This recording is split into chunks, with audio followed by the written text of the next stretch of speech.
Muslim community for their presence here today, for their resilience and for their dignity. Some of what you have had to hear this afternoon will not have been easy. I want to acknowledge the fear that they and those from minority ethnic communities are living through. That should be our focus. And you have been let down, and collectively we need to do better. What has unfolded over the past few days has been shocking, unsettling, and very sad. It is hard to make sense of it. How did we get here? Was it 14 years of a Tory government and their hostile environment? Was it the newspaper headlines demonising the most vulnerable and platforming hostility as though it were a legitimate viewpoint? We know that there are dark forces at play on social media. How much of this was them? What impact has our failure to progress key pieces of legislation had? Our stop-start government, our financial instability? Is political hesitancy and at times silence in the face of hate crime to blame? Anna Lowe always said sectarianism and racism are two sides of the same coin. Has our inability to meaningfully tackle sectarianism, to have normalised suspicion and dislike of the other, been a driving force? My view is that all of this is true, wound together and set against a context of misinformation, disinformation and inequality, and here we find ourselves, a complex path that has led us to a dark and frightening place. Thankfully, there are ways out of here, but we will need to go together. As a first step, we must agree that the violence on our streets is unacceptable. We wholeheartedly condemn it, and those responsible must feel the full weight of the law, and members have been in agreement on this. Secondly, we need to name the problem. Those businesses that were attacked were owned by Muslims. The end point of the riots were the Belfast Islamic Centre. There is no ambiguity here. This was powered by racism and Islamophobia, and this motion states that. We need to focus on how we listen to the voices of those who have been impacted. Not one of us who has spoken here today has their lived experience. Those in fear need to be safe, and they need to be protected, and we must be visible to them and guided by their needs. The path from here gets harder. Tackling inequality is not easy. We have an insufficient budget, and crises everywhere you look. Housing, poverty, health, education all need to be fixed. We need a properly resourced justice budget. There is legislation that is not far from completion on racial equality, refugee integration, anti-poverty. But the good news is the Assembly is up and running, we have ministers in place, we can get on with it, and we must. I feel very uncomfortable with the insistence of some to begin remarks by stating there are legitimate concerns, and I would like to read what the Victims Commissioner said. So-called legitimate concerns are never acknowledged when we have condemned examples of sectarian, hate crime, sexual assault or street violence in the past. It should therefore play no part in our messaging when we condemn violence against victims who are non-white. Hear, hear. I want to get on, but then I'll bring you in. There is a right to peaceful protest, and there are people who have concerns. These are, of course, true. However, there is no right to incitement. And while it may not be their intention, the result in qualifying your condemnation is to make those who feel targeted feel that politicians are prioritising the perpetrators over the victim. Legitimate concerns do not validate illegitimate protest. Protest outside today bears no equivalence to the one on Saturday. And I acknowledge that while the intent of the riots was rooted in racism, not all who attended were racist. And there are too many in our society from every walk of life who are struggling. This is the issue. Not immigration, not housing, and it is shameful to focus on that when there are victims sitting in this gallery who are living in fear right now, and we make it about housing policy. Housing policy is a failure of politicians, not of people who have a different religion or skin colour. Decades of deliberate misinformation will be hard to untangle. Across the world, there is a rise in anti-immigrant sentiment. Those with nothing, pitted against each other by those with everything. And here is where our leadership really matters. Here is where we have to be saying, this is misinformation. We have a moral duty to address the lies that people are being told, the manipulation, to stress that only 0.6% of the UK population are asylum seekers. 85% of refugees are in developing countries. We need to be clear that Northern Ireland needs newcomers to grow. And please can we stay away from the good versus bad migrant narrative. Just because you work in a hospital does not make you better than an asylum seeker. We are all human beings. We all have worth. We all have value. Our diversity does make us richer. And we need to tap into the warmth and the empathy that our people possess in volume. That empathy and compassion that is sometimes hard to access because of poverty, because of failure for our public services to meet their needs. But these are two separate conversations. We are here about racist crime, Islamophobia. We will have another conversation about housing. Please do not conflate them. It is negligent to do so. It's dangerous to do so. Our views on politics and history and economics and the constitutional question will vary. But I really hope that today one thing we can agree on is that we are all united in our desire to make this place a better one, where everyone, regardless of their religion, their race, can feel safe, can be happy, and can lead a good life. I want to finish, Mr. Speaker, by reading the words of Mohammed Atif, who is in the gallery. He's from the Belfast Multicultural Association, and he spoke to us on the stairs outside, and I think it's right that we end with his words. He says, "We must reflect on the message we are sending to our children. What kind of society do we want them to inherit? Is it one where division and intolerance thrive, or one that celebrates diversity and unity? We have witnessed failures from authorities and politicians in adequately protecting Muslim and immigrant communities, and now they have the opportunity to correct this. It is imperative that today you send a resounding message of solidarity, that we stand united against racism, Islamophobia, and discrimination in all forms. We urge every citizen of Northern Ireland to embrace our diversity and recognise it as a strength. Together, let us build a future where everyone, regardless of their background, skin colour, and religious beliefs, feels valued and safe. The time is now to affirm our commitment to inclusivity, making Northern Ireland a welcoming home for all." And he asks, will you promise me this? Will you promise this to yourself? Will you promise this to our next generations? Thank you. The question is that the amendment standing in the name of Brian Kingston and Jonathan Buckley be made. All those in favour say aye. Aye. Contrary, no. Clear the lobbies. The question will be put in 3 minutes.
Order.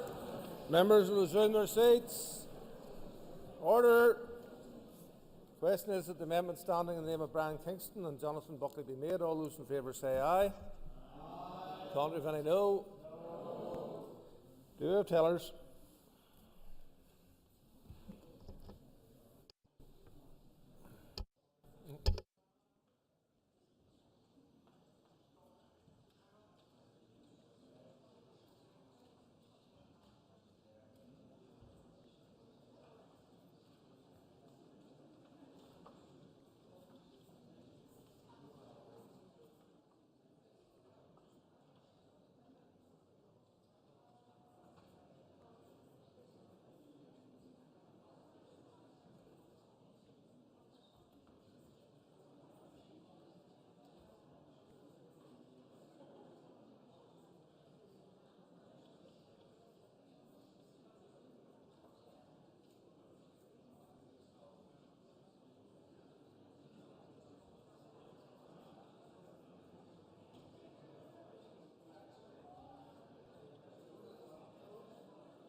Order. Order. Tellers have been appointed as follows. Tellers for the ayes are Tom Buchanan and Brian Kingston. Teller for the noes, Andrew McMurray and David Honeyford. Clear the lobbies. The assembly will divide. Ayes to my right, noes to my left.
your friends, they're your family, they're your community. We can see the devastation that's having, and our thoughts are with all of those people, but much more than that. They want to know that we have their back, that we're going to stand with them. Our healthcare workers are afraid to go to work. Our nurses are afraid to come home. Our mothers and families are afraid to take their children to a summer scheme. They're afraid to take their children to the park. Our young people are afraid to walk the streets. And that was the message that we heard loud and clear. And you're hearing that too from the people that you're engaging with. Certainly yesterday, whenever the Deputy First Minister and I met with the Racial Equality subgroup, we heard that message. We met with business leaders business owners that were impacted yesterday evening, and we heard about their devastation and the support that they need. But make no mistake about it. Last week's activity, the activity this week, I called activity criminality that we have witnessed over the course of recent days was nothing more than raw racism, and it has to be addressed with a zero-tolerance approach. Officials from the Executive Office are engaging with colleagues across government departments, with Belfast Council, with agencies, with groups on the ground to explore how financial support can be provided to businesses damaged or impacted by the protests. The Executive will continue to implement the Racial Equality Strategy 2015 to 25, but also, as other members have indicated, we need to work towards moving to the next stage of that. And we acknowledge the work that's been done right across and the contribution from right across our minority ethnic community, not just to our economic life, but to our public and political and social and cultural life too. This is our community. Never lose sight of that. This is our community that we're talking about. We want to see all of our local businesses grow, not to be destroyed by acts of violence. And as the strategy itself acknowledged, we're under no illusion about the size of challenges that we have in terms of tackling racism and inequality, and that it will require time and effort and resources to be put in that direction. Additionally, it also recognises that each and every one of us has a responsibility to play our part in combating racism and racial inequalities by embracing the diversity that undoubtedly contributes to building a more vibrant and a more shared and a more equal society. Full implementation requires the support of everybody out there, all of us and all partners. So I want to take this opportunity to acknowledge all of the work that's been done by the voluntary and community organisations out there who work to combat racism, not just in weeks like this, at these horrendous times, but all year round, day in and day out. We commend your tireless efforts. The Minority Ethnic Development Fund is an example of the Executive's programme that supports the invaluable work of these organisations. And one of our key aims has been to establish dedicated structures to ensure racial equality is given a continued focus and that there is a strong link with our minority ethnic population. Under the Racial Equality Strategy, the subgroup was established to function as that strong voice within government, here on issues specifically affecting minority ethnic people, migrants and race relations. And that subgroup has a significant role to play in terms of supporting the delivery of the current priorities, but also, crucially, for steering where we go in the future and developing those future priorities. And we need to provide the best possible, I think the Chair of the Committee mentioned this, we need to provide the best possible legal protection that we can to highlight or to stand against racism and to highlight that was one of the key actions of the strategy itself. We have now completed that work in terms of the public consultation. That's now being completed, and the resulting report that was published this week will inform the basis of now how we move forward, what the next legislative change looks like, and it moves us a step forward and a step closer towards a more equal and safe society. And while it will remain a key priority to deliver fully the current racial equality strategy, it's so important that we get the post-2025 strategy right. So that's why I concur with the motion itself today in terms of bringing that forward as quickly as we possibly can. But the Executive also recognises the need to work collaboratively, including with that racial equality subgroup, with thematic groups, with the wider minority ethnic community out there and sector, to ensure that we have inclusive processes, that the conversations are had and we develop these things for how we move forward together. Officials are already engaging in anticipation of the expiration of the current strategy, and in addition to our racial equality strategy, the T-Book strategy represents our commitment to building a truly shared and united society, regardless of people's political, religious or ethnic backgrounds. And as recent events have highlighted, much more work needs to be done. And we're also very conscious of the fact that the fabric of society has changed since the launch of the T-Book strategy way back then. And on that basis, we've asked our officials to conduct a review of the strategy, including how to ensure that it meets the needs of our current society, the makeup of our society today. And it ensures that it's a truly inclusive strategy for everybody that calls this place their home, because that will be the success in it. I want to acknowledge the work of the PSNI and other bodies, as I said, during the current unrest, and to reaffirm our commitment to working together to deliver a shared, peaceful and inclusive society. And we're also acutely aware, as the Justice Minister mentioned in terms of the resources issue, all of our public services have been decimated by 14 years of Tory austerity. And we are fighting back against that. And we want this new Labour government to turn the tide in terms of the austerity agenda that we've had for the last 14 years. We need properly funded public services. We had the Chief Constable at the Executive meeting this morning. We talked about the current situation as it's unfolding. We talked about the shared priority to tackle racism, to push back against racism, to have a zero-tolerance approach to intimidation and violence, and to push it back. And we will continue to work with the PSNI in terms of trying to achieve a better funding model for the police service, for our health system, for our education system and for all of our public services.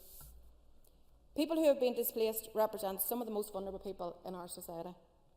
And we all have a responsibility to challenge prejudice and intimidation wherever we may see it. People seeking protection make significant contributions to our society, and we should value that. And I certainly value that. We value that. They bring with them a rich diversity of culture, along with new ideas and new approaches, and diversity is always going to be that strength. The publication of a refugee integration strategy, therefore, remains a priority for us, to establish a clear framework through which we can collectively and successfully support two-way integration. And all of that work is best delivered through effective and properly resourced public services. And as I said, we're acutely aware of the underfunding situation when it comes to our public services, and we're committed to doing all that we can. And our Finance Minister, Kiva Archibald, is making the case for that fair funding model to the Treasury and will continue to do so. We will, of course, continue all of our efforts right across government and a wider society to tackle racism and inequality in all of its forms, which has been brought into sharp focus over the course of recent days. All of us here in this chamber, and people are looking to us for that political leadership, and I know that the people here want to provide that leadership, but we have to speak out and we have to confront hate. We must challenge the lies that fuel this type of activity. We have to challenge that and make it abundantly clear that there is no tolerance for racism, for hate, for discrimination, for intimidation, for violence, for criminality. I've covered some of the policy issues here this afternoon that the motion referred to. I could go into a lot more detail, but for me today is about sending that very strong message. It's about clarity of message coming from this elected body. It's about us sending that very strong message in an unequivocal way that we reject racism, that we send that message to you all today. So I started by speaking to those who are involved in criminal activity and violence and intimidation. So let me finish by speaking to those people that have been from an ethnic minority background who've been impacted by the events of recent days, and not just these recent days. This is something that's an underbelly in our society that we need to tackle. We say to you, your political leaders say no to racism. We say to you, your political leaders say no to intolerance, no to hate. We say to you, yes to an inclusive society. We say to you, yes to diversity. We say to you, you are our brothers and you are our sisters. We say to you, you are our community. And we say to you, we are one community. And I am determined to do everything that I can, and working with every single person elected to this chamber, to do all that we can to build that better society, that we choose hope over fear, and that we ensure that every child here has the best opportunity they have to flourish. And we say no to this malevolent, violent activity. We say no to racism. Let that be the only message that flows from this chamber today. Jonathan Buckley. Thank you, Mr. Speaker. Let me be crystal clear. I utterly condemn the violence that has taken place on our streets and across the United Kingdom. No ifs, no buts. I want to express my sympathy for the families of Elsie, aged 7, Alice, aged 9, and Bibi, aged 6, who were so callously murdered in Southport. The violent scenes across the United Kingdom in the aftermath of these horrendous murders do nothing to honour their memory. Such actions are illegal, reckless, and counterproductive to the vital discussions we need to have about our country's immigration policies. There can be no doubt that the UK's long-term, uncontrolled immigration policy As police forces in England and Wales receive offers of additional specialist support, the PSNI is working minor miracles to uphold the law with dwindling resources and record low numbers of police officers. We cannot reverse the neglect of policing budgets under the watch of successive justice ministers overnight. However, it is vital that the Secretary of State for Northern Ireland, working closely with executive ministers, urgently examines what additional support can be provided to the Chief Constable and his officers in the coming days. We cannot ignore the fact that events on the streets of Belfast have also been part of a spate of violence seen nationally across the UK. There's also been societal unrest in Dublin and other parts of the Republic of Ireland. If we are to stop this from happening again, it will require a collective response from the UK Government and the devolved administrations to forge policies that sustainably address concerns, including around control of our borders. There also needs to be a serious conversation about how we can do more to crack down on those anonymous accounts on social media by malicious individuals who are instrumental in sowing the seeds for violence of this kind, often through misinformation. The authorities should not be left to pick up the pieces because of a failure to crack down on social media platforms which are not doing enough to tackle hate online.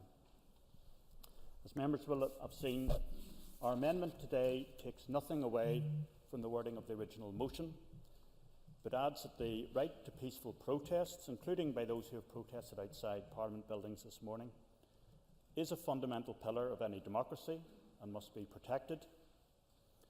Also, that those who resort to violence and orchestrate public disorder on our streets should face the full rigour of the law, and that we urge the Secretary of State for Northern Ireland, working closely with the Executive, to provide additional resources to the Chief Constable in order to maintain an agile and effective police response. We urge the House to accept this amendment. Thank you. Thank you. I speak today in absolute condemnation and abhorrence at the vile Islamophobic and racist attacks that have occurred in my constituency of South Belfast and other parts of Belfast over the last number of days. Let me firstly be clear that Belfast is a progressive, forward-looking and inclusive city. It's a place I'm proud to call my home and a place which is proudly diverse. The scenes of racist violence, destruction, thuggery and intimidation are disgusting and are not reflective of the Belfast I know and love.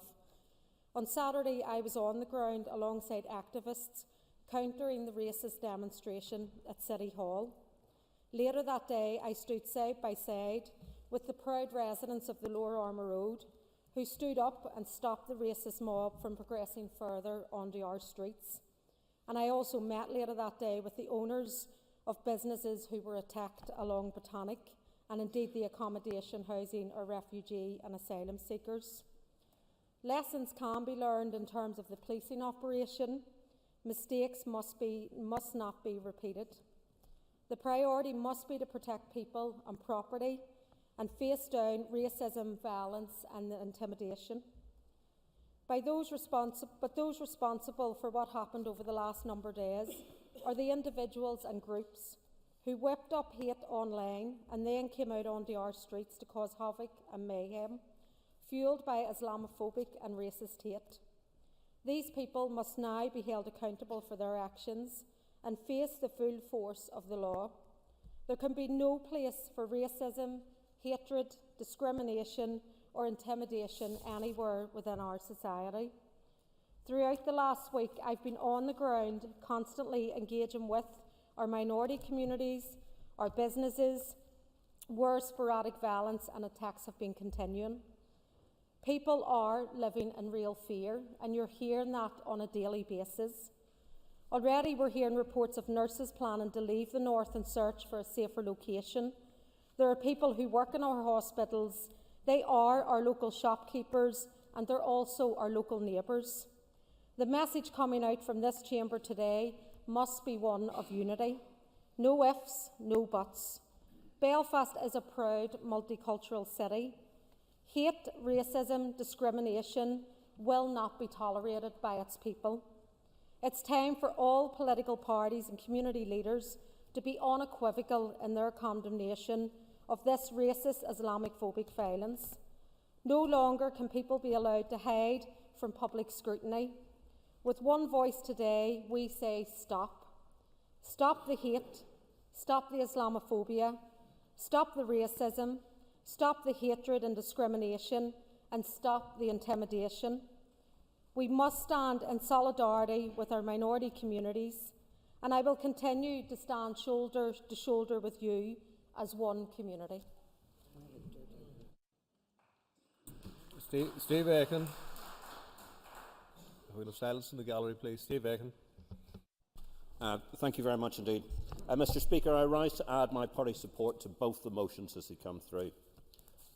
Yesterday, I had two very clear examples of the challenges that our society faces and how our very valued migrants are involved. I spent several hours yesterday in Antrim Area Hospital A&E with one of my children. Throughout the hospital, healthcare professionals of many races, religions and nationalities worked assiduously in helping our constituents through their health challenges, including my daughter. The people I saw and talked to from South Antrim in A&E and across the hospital were grateful for the professional medical care that they were receiving. I did not hear one complaint about receiving help from whatever source it came from. I then heard of an attack on the home and car of a healthcare worker in Ballyclare. This despicable attack on somebody who is here in Northern Ireland specifically to help our people is utterly abhorrent. The fact that this person came from a Philippine background is absolutely irrelevant. The fact is, this is a migrant worker who's come to Northern Ireland to help. This very day in my office in Ballyclare, there will be people complaining about the healthcare services, the social services and the rest of it. Yet we also have in our own community people who have come here to help, and some very misguided people think in some way it's appropriate to attack them. It is not. It has to stop. And it has to stop now. The fact that across all of Northern Ireland we rely increasingly on our friends who come in from overseas, who come into Northern Ireland to help us make this a much better place, is something we should all, as politicians, be welcoming. And we need to explain to those who do not understand that this is net benefit to all of us, and we must make this so. But finally, Mr. Speaker, there's one issue, an additional issue I'd like to add to this as well. That is the issue of anti-Semitism. Anti-Semitism, in many ways, is the canary in the coal mine for many of the issues that we have had. A year and a half ago, I spoke in the synagogue about what I saw of the concerns of anti-Semitism rising across Northern Ireland and across this island, and the impact that was likely to have. There is no space in Northern Ireland for anti-Semitism, Islamophobia, racism, xenophobia, or anything else. We all, as politicians, must call all of these out, and I would like to see the emphasis on anti-Semitism being put there with the other forms of horrific racism that there is there. Thank you, Mr. Speaker. Matthew O'Toole. Thank you, Mr. Speaker. I'd first of all like to associate my party with the unequivocal condemnations of the race hate that we've seen on our streets in recent days. I'd also like to welcome members of the Muslim community who are sitting in the chamber today watching us speak. We owe them not just a welcome, we owe them an apology for what they and their community have had to endure in this society and in this city over recent weeks and days. So I say to them, sorry, but also thank you. Thank you for what your community and people of all communities who have come to this society have offered us and continue to offer us every single day. We are in your debt. Mr. Speaker, when I became MLA for South Belfast, I had a choice about where to locate my constituency office. I'm proud that my office is located in the middle of University Street. It's in the heart of one of the most diverse areas of not just this city or this region, but probably of the whole island of Ireland. There are students and academics who study and research at Queen's who enhance and enrich that community. There are medical staff, doctors and nurses working at City Hospital right now to save lives. They were working on last Saturday afternoon to save lives when a racist mob charged through that part of Belfast, destroying property, intimidating them, and seeking to spread their hate. Not only is that unacceptable, it is a profound, profound failure of those people to understand the contribution that migrants make to this society, specifically given the Islamophobic context, those who were campaigning on Saturday. And there, in that part of Belfast, are small businesses. Small business owners like Rami Acklet, who has been in Belfast for more than 3 decades and runs his shisha cafe on Lower Botanic Avenue. Rami has contributed jobs, services to that part of Belfast for decades. He has contributed immeasurably more than the hate-filled thugs who rampaged the streets and sought to destroy his business and intimidate him and his customers. So, Mr. Speaker, what do we need to do now? Well, in terms of a response, we need to do 3 broad things. First of all, we need to ensure that there is a robust policing response. It is clear that there are real and profound questions that members of ethnic minority communities, specifically the Muslim community, have over the policing of Saturday's events. It's also clear that there has been a gradual erosion of confidence among members of the Muslim community in the ability of the police to deal with hate crime. Some of that is clearly in the context of depleted resources. But what it means now is the policing response needs to be robust, it needs to be immediate, and there need to be swift prosecutions. So I would like to hear more about what the police is doing, but also how the PPS seeks to bring forward prosecutions swiftly. Secondly, we need robust action from the executive, and I welcome the fact that the executive is meeting today, but we do need to see clear, deliverable actions in coming weeks, months, and before the end of this mandate. First of all, we need, finally, an updated racial equality strategy. We've been waiting nearly a decade for one. If ever there was a moment that proves that we need that updated racial equality strategy, it's now. We also need standalone hate crime legislation, and I welcome the commitment from the Justice Minister to progress that speedily. But thirdly, Mr. Speaker, at a national and international level, it's clear that we need robust action on the wild west of social media, those who spew hate on it and those who seek to derive power and influence from those spewing hate. Mr. Speaker, in recent years, we've almost lost sight of how enriching and glorious the increasing diversity of Northern Ireland has been, in part because we're a little bit hung up here on the historic diversity, the historic division that we've inherited. And wasn't it wonderful in recent weeks to see athletes from this place stand proudly under both Aran Naveen and God Save the King as they won medals and did us all proud. It shouldn't be hard to celebrate the new diversity that we have in this society, the new diversity that sees people coming from all over the world to enrich and contribute to this society. They are us. They are us, not the hate-filled yobs who rampaged the streets of my constituency last Saturday. So I say in closing, Mr. Speaker, to the Muslim community and to the wider minority community in Northern Ireland, we aren't just with you, you're us. You're a part of us. You will continue to be part of us. We will defend you and we will support you. Thank you. Emma Sheeran.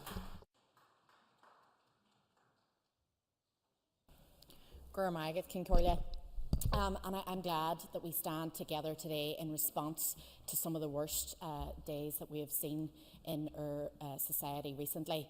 And I think it's important that we stand together to send a very strong message that we are united together against hatred, that we are united against racism and Islamophobia, and that we send the message that love and hope will prevail over hate.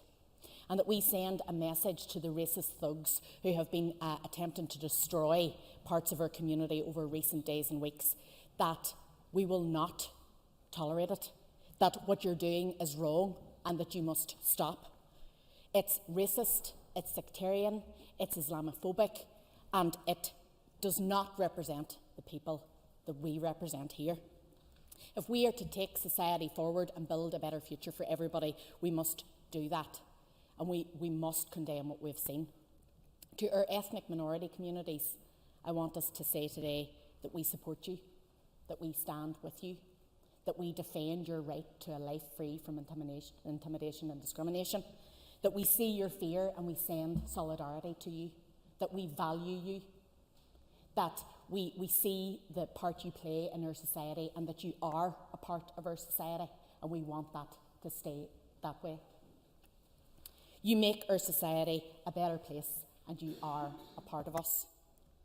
Those who incited this violence will not win, and those who have been responsible for criminal behaviour in recent days must be held to account by the PSNA and by our justice system.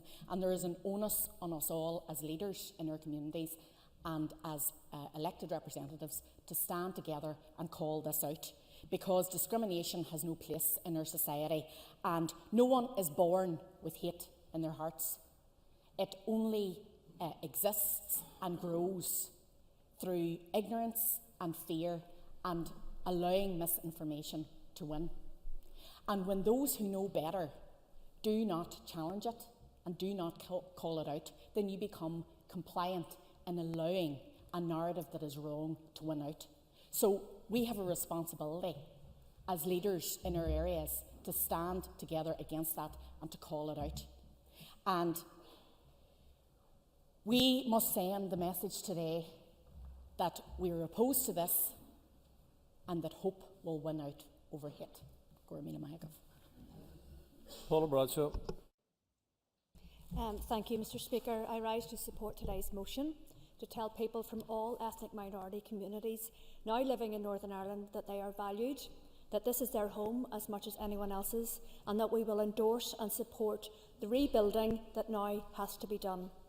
Let me be clear, Mr. Speaker, that rebuilding goes well beyond the clear-up of destroyed properties and even beyond the restoration of vital businesses. It requires action from political leaders, and it requires the rebuilding of trust.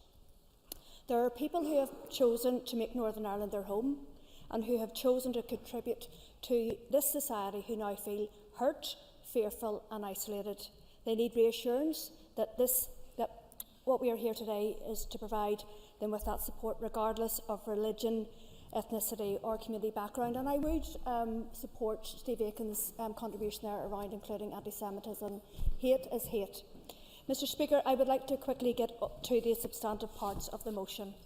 In the Racial Equality Strategy 2015-2025, there was a commitment to review the Race Relations Order, which is now 27 years old and entirely out of date. The consultation on the draft order concluded in June 2023, 14 months ago, and yet the official line from the Executive Office is that the report on the responses and feedback is currently under review, and that there is an aim to bring forward updated race relations legislation in 2025-26.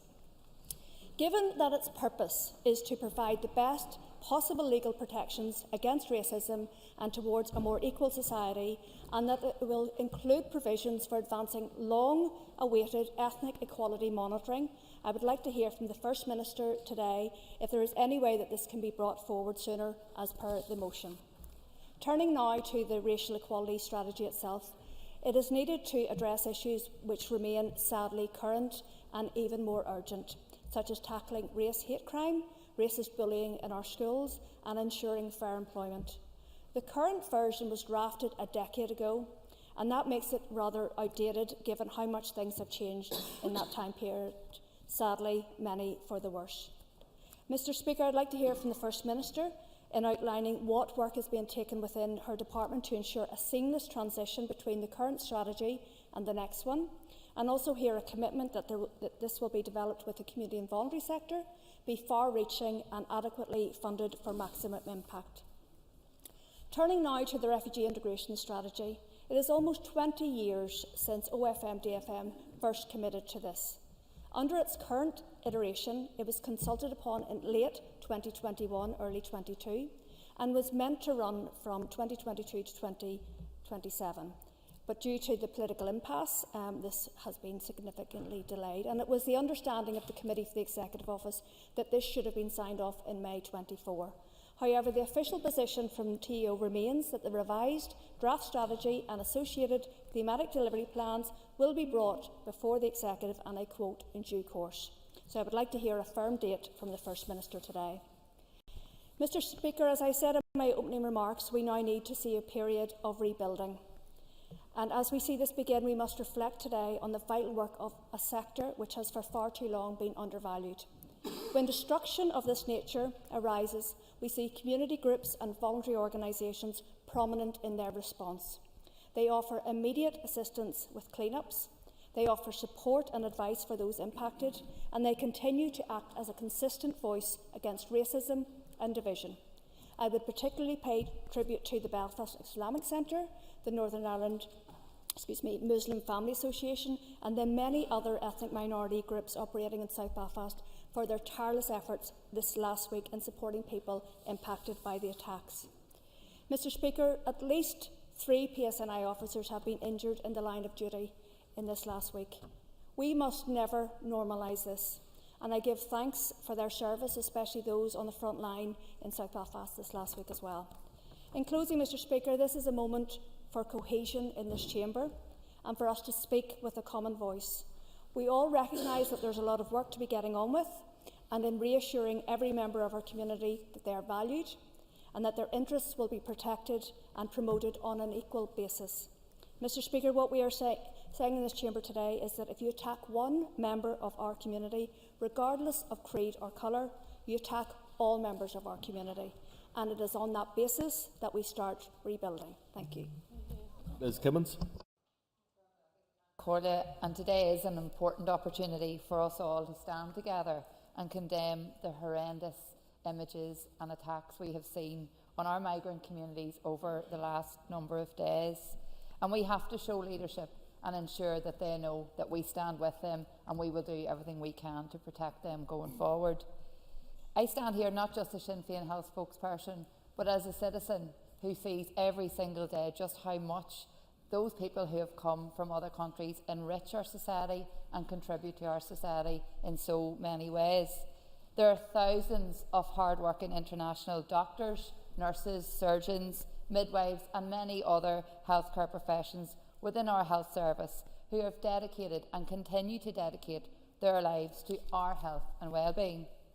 These people have left their home countries, they have left their families and they have left their communities to come here where they are saving lives and providing invaluable care to patients from all backgrounds, bar none.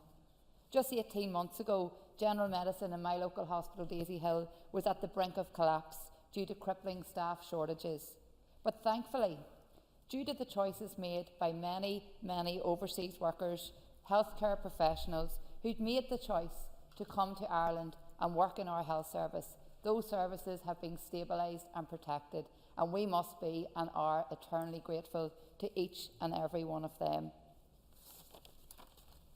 The very least people from minority ethnic communities deserve is respect and to have safety and security the same as any other individual across this island. Ireland is the land of Céad Míle Fáilte, and our communities have embraced and welcomed many people from other communities over the years, as many of our people have been welcomed when they have immigrated to countries right across this world. Just yesterday I spoke to some of our international healthcare workers in the Southern Trust area who described the fear they are feeling as they watch on the disgraceful and despicable scenes that we have seen over recent days. They are afraid to go to work, they are afraid to come home, and they are afraid to take their children out in public. Well, I say to you, we stand with you, we value you, and we have the utmost respect for the huge contribution you make to our society every day. This is your home, and you are all welcome here. Racism and hatred is never acceptable. No ifs, no buts, and most importantly, no excuses. Chambers. Thank you, Mr. Speaker. Mr. Speaker, it had not been my intention to speak in this debate today, as all that needs to be said has been said eloquently and sincerely by all the previous contributors. I hope that those who feel threatened or just frightened by the disgraceful events of recent days can take some comfort from the support expressed in this chamber and indeed within the broader community. Some months ago, Mr. Speaker, I was a reluctant but very grateful guest in the wards of the Ulster Hospital. Injections, drips and regular medication were the main features of my 2-week stay. At least 25% of the medical and nursing staff who administered this treatment 24/7 were from overseas. I am saddened but can fully understand why some of these medical practitioners have expressed the view that they intend to take their skills elsewhere. I would appeal to all the overseas staff and our health and social care system not to leave. The community of which you and your families are valued members need you. You are outsiders, totally and completely one of us. Thank you.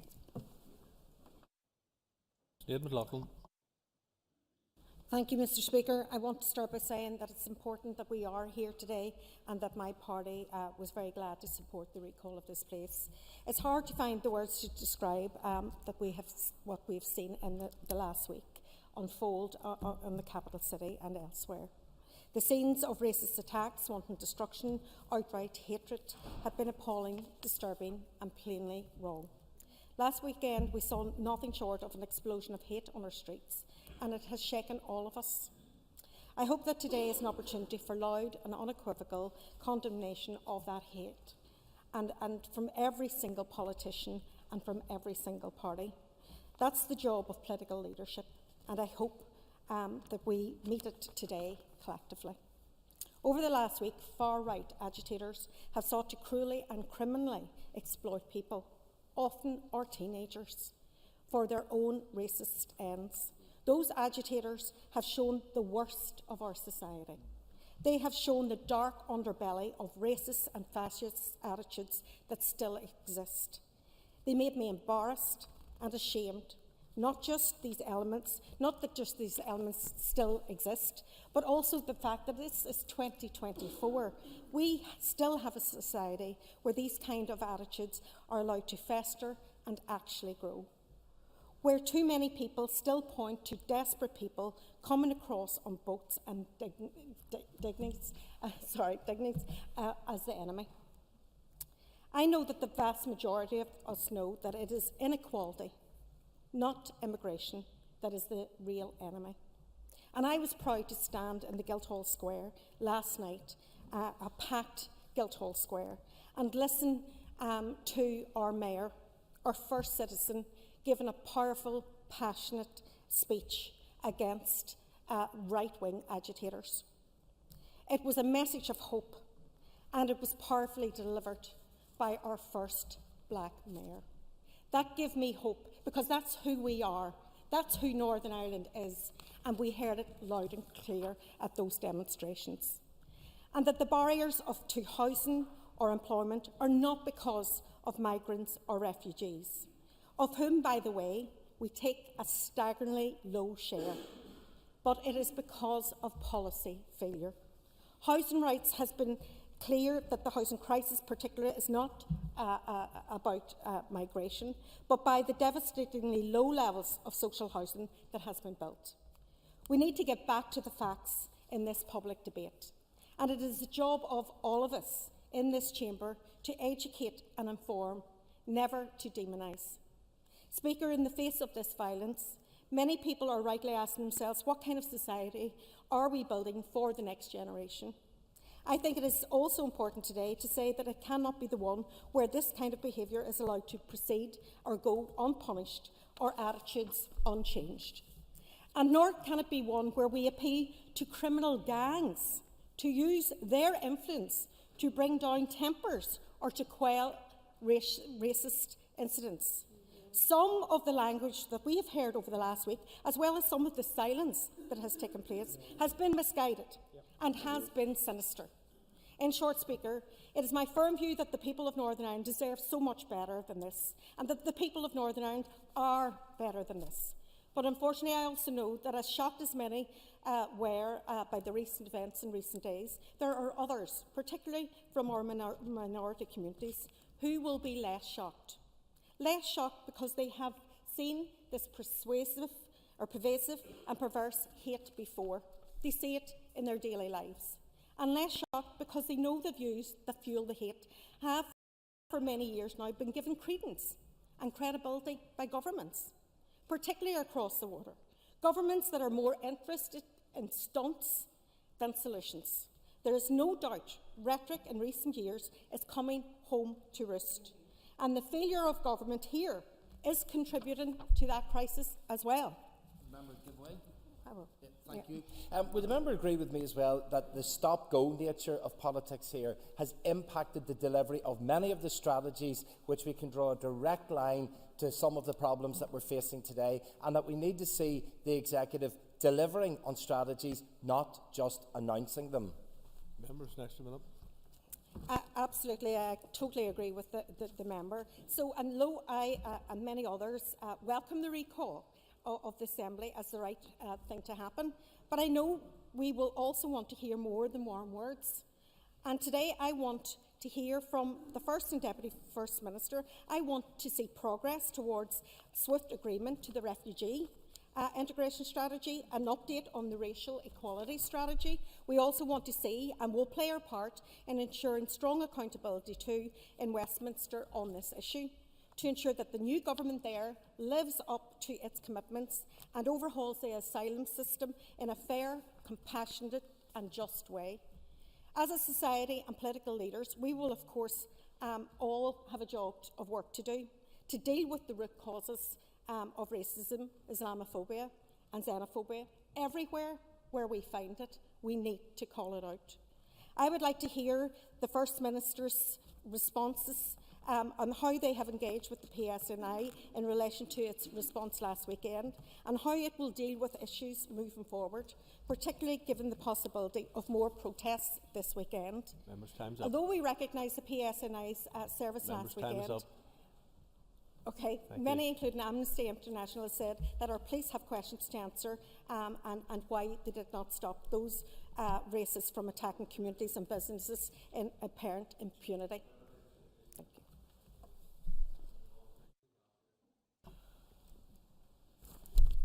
I certainly didn't envisage this would be the way to break myself into an Assembly debate, but at times we need to pull up our socks, go onto our feet and lead from the front.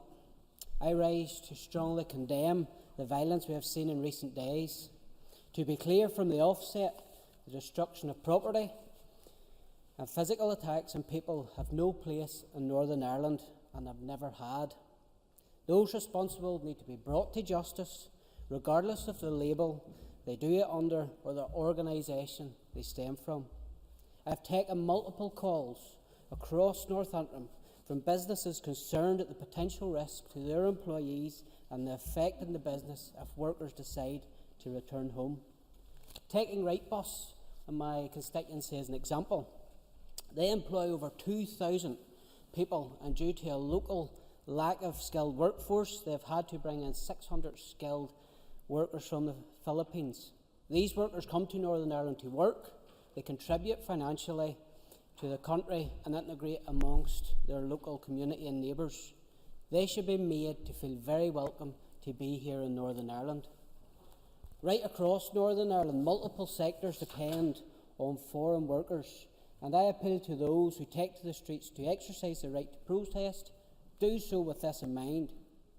Mr. Speaker, I've come to the conclusion that one of the main problems people such as myself have with condemning the violence in this place, with some of the ones condemning the violence in this place, is actually the structures that exist here. The First Minister has said there is no alternative to IRA campaign.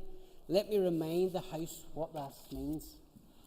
No alternative to the murder of Thomas Niedermayer, a German industrialist who brought employment to Belfast only to be abducted, murdered and buried face down in the dump by the Provisional IRA.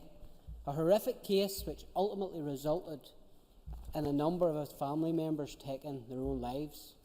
You cannot say out of one side of your mouth that violence of recent days directed at immigrants was wrong, whilst out of the other side of your mouth defend the murder of a migrant who brought jobs to West Belfast.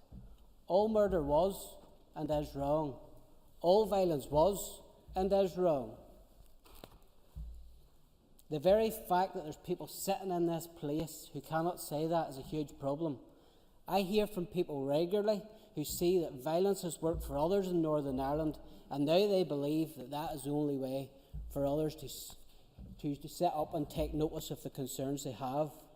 This is an argument I hear time and time again. I will never defend violence, but those in this House need to recognise and respect that people have a right to peacefully protest and express their concerns. Whether this House likes to hear it or not, there are legitimate concerns about legal and illegal immigration in Northern Ireland and throughout the rest of the United Kingdom. I welcome and refer to this statement from the Police and Crime Commissioner for Hampshire and Isle of Wight. Ms Jones states the only way to stem the tide of violent disorder is to acknowledge what is causing it. She goes on to say the government must acknowledge what is causing the civil unrest in order to prevent it. Arresting people or creating violent disorder units is treating the symptom, not the cause. Honeyed words from this House, whilst ignoring the problems, won't make this issue go away. The people with legitimate concerns are fathers, their mothers, their grandparents, and it's simply wrong to brand them as far right, as many have tried to do. It is only right to acknowledge that tragic murders in Southport are the catalyst which sparked the current unrest, similar trouble to what we have seen in France and indeed in the Republic. Unchecked, unpoliced, illegal migration needs to be brought to an end. I have heard it repeatedly claimed that the number of people leaving Northern Ireland is greater than those coming here. Data published by the Northern Ireland Stats and Research Agency proves that claim is false. In fact, there was a net international flow of over 5,000 people in the year ending mid-2022. The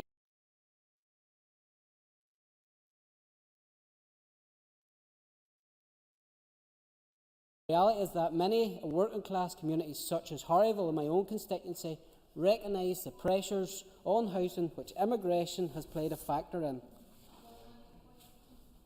Go ahead.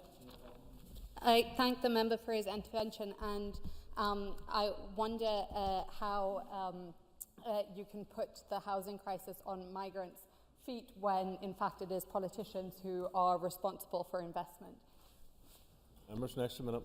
If the member had listened to say it played a factor, I didn't say it was solely the problem, but there are also greater pressures in my constituency. Seeing a doctor, seeing a dentist, something which, whether you like to admit it or not, that immigration has played a part in.